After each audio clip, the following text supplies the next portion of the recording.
En Algérie, le premier tour des élections législatives de 1991 annonce une victoire des islamistes du Front islamique du salut, le FIS. L'ancienne puissance coloniale ne veut pas d'une république islamique à sa porte. Elle accorde tacitement son soutien aux généraux algériens. Entre le premier et le second tour, il y a des contacts auxquels je participe modestement entre les généraux et la France. Et je suis à l'Élysée 2 ou 3 fois et Mitterrand donne son accord de manière sibylline mais très claire. Pas de manière formelle, mais très claire, donne son accord pour que le deuxième tour n'ait pas lieu. Les généraux algériens annulent le second tour et font leur coup d'État en janvier 1992. La France n'a pas tenté de les dissuader. Elle devient la cible d'attentats des islamistes, notamment signés par le groupe islamique armé, le GIA.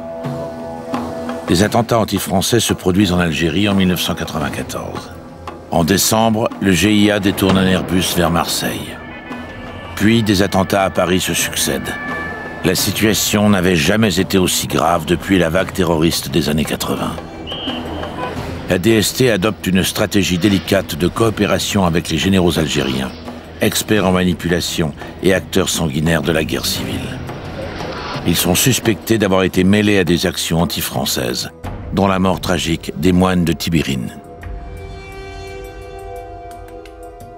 On nous a accusés d'être les porte-flingues des services algériens, d'avoir été manipulés par les services algériens.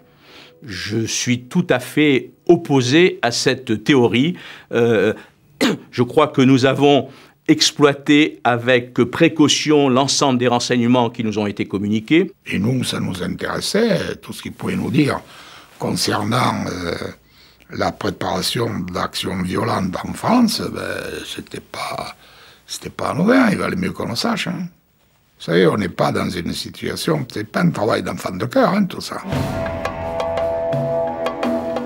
La stratégie est payante. Progressivement, à Paris, Lyon, Lille, Marseille, des réseaux islamistes algériens tombent.